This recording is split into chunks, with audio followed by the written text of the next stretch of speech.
Hi guys, අපේ channel එකට ඔයාව සාදරයෙන් පිළිගන්නවා. අපි දැන් ඉන්නේ AI යුගයට යන ගමන්. මේ AI තාක්ෂණය නැතුව අපිට රටක් විදිහට ඉස්සරහට යන්න අමාරුයි. ඉතින් මේ channel එකේදී අපි සිංහලෙන් AI ගැන, AI tools ගැන, ඒ වගේම අලුත් AI technologies ගැන උගන්වනවා. ඉතින් ඔයාටත් AI ගැන කැමැත්තක් තියෙනවා නම් අපිත් එක්ක එකතු වෙන්න පුළුවන්. අනාගතයේදී ලංකාවට AI කියන්නේ මැජික් එකක් නොවේවි. අපි කතා කරමු AI පාවිච්චි කරලා කොහොමද ඔයා ඉගෙන ගන්න වේගේ 10 ගුණයකින් වැඩි කරගන්න කියලා. මේකට පාවිච්චි කරන්නේ Gemini කියන AI එක. Google සමාගමෙන් හදපු AI එක. AI මොඩල් එකක් මේක.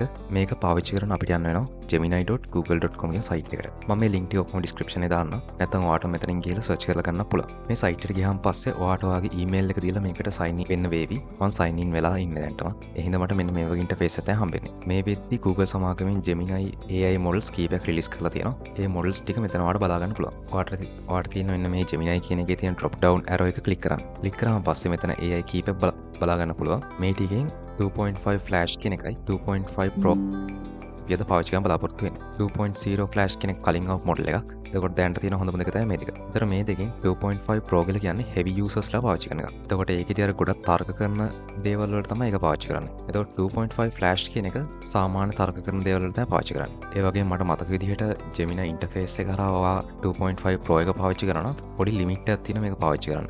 මම හිතන්නේ දවසට prompt 3ක් වගේ තමයි පාවිච්චි කරන්න පුළුවන්. නැත්නම් ඔයාට පුළුවන් Google එකේ AI Studio හරහා මේක පාවිච්චි කරන්න.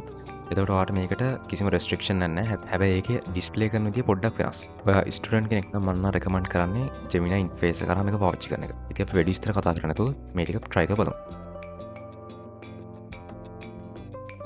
මුලින්ම මං හිතුවා advanced reasoning පැත්ත පොඩ්ඩක් පාවිච්චි කරලා බලන්න. ඒ කියන්නේ physics chemistry වගේ ප්‍රශ්න මේකට දාලා පෙන්නන්න. ඒ වගේ ප්‍රශ්න මේක ලේසියෙන් දැන් විසඳන්න පුළුවන්. දැන්ට මේකේ තියෙන හැකියාවන් අනුව PhD මට්ටමේ ප්‍රශ්නවත් මේකට හරියට විසඳන්න පුළුවන්. ඉතින් මම download කරගත්තා 2023 A level physics paper එක. දැන් මේකට සිංහලත් හොඳට කියවන්න පුළුවන්. ඒ හින්දා අපිට තවත් වැඩ ටික ලේසි වෙනවා. අපි මේ 13 වෙනි ගාන try කරලා බලමු. මට අනිත් ටික මතක නැහැ. මම දැන් A level කරලා ටික කාලයක් වෙනවා. හැබැයි 13 නම් මට මතකයි ධ්වනි තීව්‍රතාව සම්බන්ධයන්නේ. මම ඒ ගාන ස්ක්‍රීන්ෂොට් එකක් අරගෙන මෙතනට දානවා. දාලා කියලා කියන්න තියෙන්නේ give the answer in sinhala කියලා. මෙතන හරියට බලන්න කට්ටිය 2.5 flash හරි 2.5 pro කියන එක හරි select කරලාද කියලා. ඊට පස්සේ මෙහෙම දාලා ඉවරලා මේක enter කරන්න. හරි. ඒගොල්ලෝ දීලා තියෙන උත්තරේ 5 කියලා. අපි බලමු මේක හරිද කියලා. මොකද AI වලිනුත් සමහර වෙලාවට වැරදි උත්තර දෙන්න පුළුවන්. මම ඒකේ marking scheme එකක් දාගත්තා. අපි කරේ 13 වෙනි ප්‍රශ්නේ. හරි. උත්තරේ 5. දැක්කනේ guys. මේකට ලේසියෙන්ම උත්තර හොයාගන්න පුළුවන් A level මට්ටමේ ප්‍රශ්න වලට. හැබැයි සමහර වෙලාවට කලාතුරකින් වැරදි උත්තර දෙන්න පුළුවන්. ඒත් බහුතරයක් ඒවා හරියට මේක විසඳන්න පුළුවන්. ඉතින් ගොඩක් වෙලාවට ඕගොල්ලෝ මතක ඇති අපිට හම්බෙන ෆිසික්ස් පොත්වල එහෙම ප්‍රශ්නට උත්තරේ විතර මාක් කරලා තියෙන්නේ. ඉතින් ගොඩක් අමාරුනේ හදන විදිය සමහරවල්ලාට හිතාගන්න. ඒතර මේක පාවිච්චි කළාට ලේසියෙන් මේවට උත්තර හොයාගන්න පුළුවන්. දැන් අපි බලමු කෙමිස්ට්‍රි ප්‍රශ්න මේකට දාලා. මේවා නම් දැන් මට මතකත් නෑ guys. හරි. අපි මෙන්න මේ ගාන අපි දාලා බලමු. ඝනත්වය සම්බන්ධ ගාන.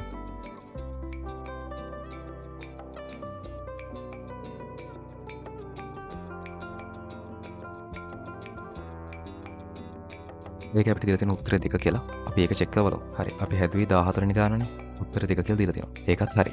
හරියටම උත්තරය අරන් තියෙනවා AI එක. අපි දැන් පොඩ්ඩක් try කරලා බලමු theoretical ප්‍රශ්න එහෙම මේකට විසඳන්න පුළුවන්ද කියලා. හරි. මෙන්න මේක පොඩ්ඩක් අපි try කරලා බලමු. මේකේ theoretical දේවලුත් තියෙනවා. ඒ වගේම ටිකක් තර්ක කරන දේවලුත් තියෙනවා නේ. අපි මේක දාලා බලමු. ඔයාට ඕන මෙන්න මෙතන තියෙන drop down arrow එක click කරාම පස්සේ මේක හිතන විදිහත් ඔයාලා බලා ගන්න පුළුවන්. හරි. අපිට ඒකෙන් උත්තර දීලා තියෙනවා 4 වෙනි උත්තරය කියලා. බලමු මේක හරිද කියලා. අපි දැන් බැලුවා 6 වෙනි ප්‍රශ්නේ. 6 වෙනි ප්‍රශ්නෙට උත්තරේ 4. හරියට හරි. ඒකටත් ඒකෙන් හරියට උත්තර දීලා තියෙනවා. ඉතින් මේක හදන විදිහ ඔයාලට මෙතනින් බලා ගන්න පුළුවන්. සමහර විට මේක ඕගොල්ලෝගේ සිලබස් එකේ තියෙන එකට වඩා සමහර විට පොඩ්ඩක් වෙනස් වෙන්න පුළුවන්. හැබැයි ගොඩක් වෙලාට හරි උත්තර දෙනවා. මම හිතනවා දැන් ඕගොල්ලන්ට කොහොමද ඇඩ්වාන්ස් ප්‍රශ්න මේකෙන් විසඳන්න කෙනෙක් ගැන අවබෝධයක් ලැබෙන්නේ නැති කියලා. ඉතින් මේව විතර නෙමෙයි ඔයාට ඕන කම්බයින් මැත්ස් වලත් ප්‍රස්තාර අධිනේව හැර අනිත් ඒවා මේකෙන් ලේසියෙන් විසඳන්න පුළුවන්.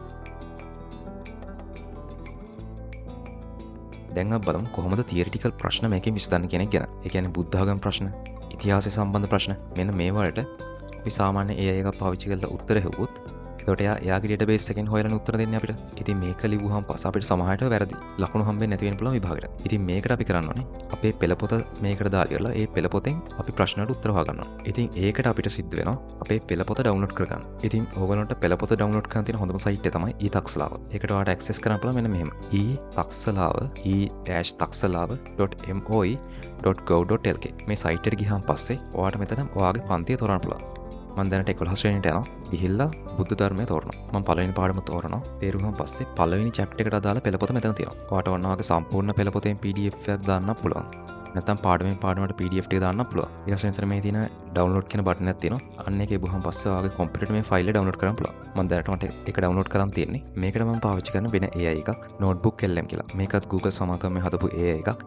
ඒ වගේ මේකට පාදක කරගෙන තියෙන්නේ Gemini 2.0 Flash කියන මොඩල් එක. ඔයාලට මේ site එකට ගියාම පස්සේ ඔයාගේ email එක දීලා මේකෙත් sign in වෙන්න වෙවි. ඊට පස්සේ ඔයාලට මෙන්න මේ වගේ interface එකක් හම්බ වෙයි. ඒකෙදි අපිට තියෙන මුලින්ම මේ create new notebook කියන එක ඔබන්න. ඒතර අපිට එක notebook එකක් හම්බ වෙනවා. ඒතර මේ notebook එකේ තමයි අපි අදාළ PDF ටික දාලා ඉවරලා අපි ප්‍රශ්නය අහනවා මෙතනදි තමයි කරන්නේ. ඊටසේ මෙන්න මෙතනින් upload source කියන එක ඔබන්න. ඒක ලැබුවාම පස්සේ ඔයාලට පුළුවන් බුද්ධ ධර්ම පොතේ ඒ chapter එක මෙතනට upload කරන්න. මෙතනදී පොඩි ගැටලුවක් වෙනවා. ඔයා මෙතන සිංහල source එකක් upload කරත් මෙතන පේන text එක ඔක්කොම ඉංග්‍රීසියෙන් තමයි වැටෙන්නේ. ඉතින් අපිට සිංහල දාගන්න ඕන හින්දා අපිට සිද්ධ වෙනවා මේකේ භාෂාව වෙනස් කරන්න. ඒක කරන එකත් ලේසියෙන් කරන්න පුළුවන්.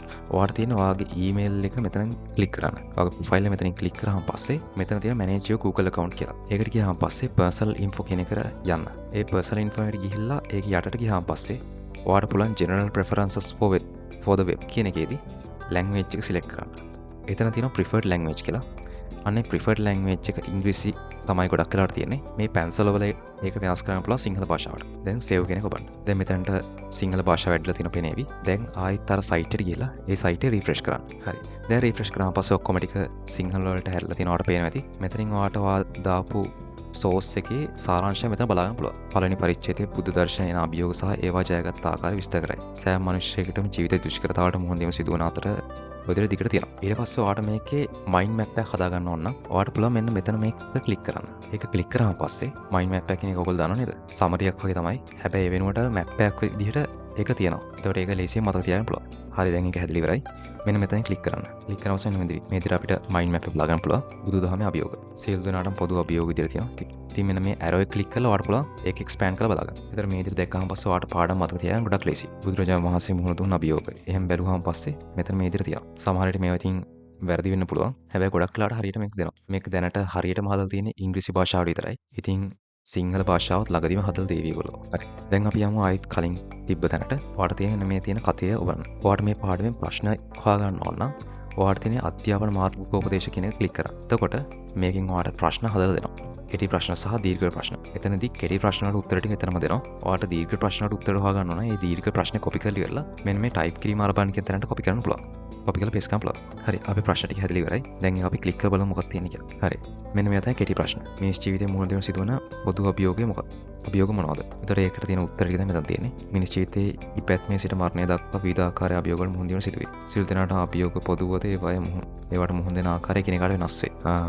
ඒකේ උත්තරේ ටිකක් හරි නැහැ වගේ නේද? ඉතින් පොඩි ප්‍රශ්න මේවල් තියෙන්න පුළුවන්. ඒනට ගොඩක් ඒවා මේකෙන් හරියට අපිට කරන්න පුළුවන්. නැත්නම් මේ ප්‍රශ්නට උත්තර ටික ඔයාලම ලියන්න පුළුවන්. ඉතින් එහෙම කරලා try කරලා බලන්න ඉතින්. මේ තියෙන්නේ ලොකු ප්‍රශ්න, රචනා ප්‍රශ්න. ඊට පස්සේ මේ සංක්ෂිප්ත ලේඛනය කියන එක ඔබ ලියලා ඔයාලට පුළුවන් මේක සමරයිස් කරගන්න. ඒ වගේම මෙතන හරියට රචනය print කරලා නැහැ. මෙතන මේකේ බුහම පස්සේ ඔයාලට ප්‍රශ්න ආයිත් ප්‍රශ්න ටිකක් ගන්න පුළුවන්. මෙතන ඒක නිකන් essay ප්‍රශ්න වගේ තියෙන්නේ. බුදුරජාණන් වහන්සේගේ ජීවිතේ මුහුණ දුන් ප්‍රධාන අභියෝග මොනවාද? මෙතන ටික තියෙනවා. උත්තර ටික. මේ තියෙන තපස්චර්යාවෙන් මිදී මධ්‍යම ප්‍රතිපදාවට පැමිණීම. බුද්ධත්වයට ලබා ගැනීම සඳහා මායාවේ පරීක්ෂාවෙන් ජය ගැනීම. ඔය විදිහට දිගට උත්තර ටික දීලා තියෙනවා. ඒ වගේම මේ කාල රේඛාව කියන එකෙන් නම් එච්චර ලොකු වැඩක් නැති වෙයි. ඒක සාමාන්‍ය ඔය ඉතිහාසය සම්බන්ධ දේවල් වලට තමයි ඒක පාවිච්චි කරන්න පුළුවන්. ඒතර මේ කාල රේඛාවෙන් කරන්නේ ඔයා දීලා තියෙන දත්ත අනුව මේව සිද්ධ වෙච්ච වෙලාවල් ටික යා සමරයිස් කරලා දෙනවා. හරි. මේ තියෙන මුලින්ම පාරමිතා පුරපුරගෙන තියෙන්නේ. ඊළඟට සම්බුද්ධත්වයට පත්වීම, ඊළඟට පළමු ධර්ම දේශනාවේ පැවැත්වීම. දැක්කද? ඕගොල්ලන්ට පේනවා ඇති. මේකෙදි කරන්නේ අපි දීපු සෝස් එකේ කියන්නේ මූලාශ්‍රයේ තියෙන දත්ත ටික කාලයට ගැලපෙන විදිහට පෙළගස්සන එක. පෙළගස්සලා ඉතින් මෙතන දාලා තියෙනවා. ඒ වගේම ඒකේ ඉන්න කට්ටියගේ විස්තර ටික මෙතන දාලා තියෙනවා. සිද්ධාර්ථ කුමාරයා, පස්වග මහණුන්. ඊළඟට ඔයාලට මොකක් හරි ප්‍රශ්නයක් තියෙනවා. ඔයාලට සිංහලෙන් මෙතන ටයිප් කරලා අහන්න පුළුවන්. එතකොට මෙයා මේකේ ඔයාල් සිලෙක්ට් කරලා තියෙන මූලාශ්‍ර ටික පාවිච්චි කරලා මෙතනට උත්තර දෙනවා. උදාහරණයක් විදිහට මේකේ තියෙනවා බුදුරජාණන් වහන්සේ බෝධින් වහන්සේ දිහා සතියක් බලාගෙන ඉඳලා කළගුණ සැලකුවේ කියලා. විතර අපි මේක අහලා බලමු බුදුරජාණන් වහන්සේ කොහොමද බෝධින් වහන්සේට කළගුණ සැලකුවේ කියලා. මම මෙතන ටයිප් කරගත්ත බුදුරජාණන් වහන්සේ බෝධින් වහන්සේට කළගුණ සැලකුවේ කොහොමද කියලා. දැන් එන්ටර් බටන් තියලා. හරි. ඒකෙන් අපිට මෙයාගේ උත්තර දීලා තියෙනවා. මේකෙදි එතකොට ඒකෙන් උත්තර දීලා තියෙනවා. මෙන්න මෙතන ටික නම් හරියට නැහැ වගේ. මෙන්න මෙතන ඉඳන් දීලා තියෙනවා. මුලස්්‍ර දැක්කන පරිදි බුදුවසින් සතියක් පුරා නොනවති බොධින් වහස් දේශ බලා සිටීම බුදුරජාණන් වහන්සේ ලෝකයට කළගුණ දැක්කීම වැදගත් ආදර්ශයක් වෙන්නාදුන් සේක. ඉතින් අපිට ඕන උත්තරය තැන් දීලා තියෙනවා. ඒකෙන් තාම මෙතන පල්ලෙහාට විස්තර කරලා තියෙනවා. මෙන්න මෙතන තමයි කන්ක්ලූෂන් එක. ඉතින් මේ විදිහට ඔයාලට තේරෙනවා ඇති ඔයාට තියරිටිකල් ප්‍රශ්න වලටත් මේකෙන් මේ විදිහට උත්තර හොයාගන්න පුළුවන් AI පාවිච්චි කරලා. ඉතින් මේ විතරක් නෙමෙයි මෙන්න මෙතන පාවිච්චි කරලා ඔයාට පුළුවන් ඉංග්‍රීසි පොඩ්කාස්ට් එකක් ගන්න. හැබැයි තාම ඉංග්‍රීසි වල විතර ඒක පාවිච්චි කරන්න පුළුවන්. ඉතින් ඔයාට නෝට්බුක් LM ගැන වැඩිතුරු විස්තර හොයාගන්න ඕන නම් මම ඒකට වීඩියෝ එකක් දාලා තියෙනවා. ඔයාට ඒක ගිහලා චෙක් කරලා බලන්න පුළුවන්. ඉතින් අදට අපි මෙතනින් නවතිනවා. මේ වගේ තවත් වැදගත් තොරතුරු දැනගන්න AI සිංහල channel එකට subscribe කරන්න මතක් කරන්න. ඒ වගේම මේ වීඩියෝ ගැන ඔයාගේ අදහස් පහලින් කමෙන්ට් කරන්න. අපි ආයෙමත් අලුත් වීඩියෝ එකකින් සෙට් වෙමු.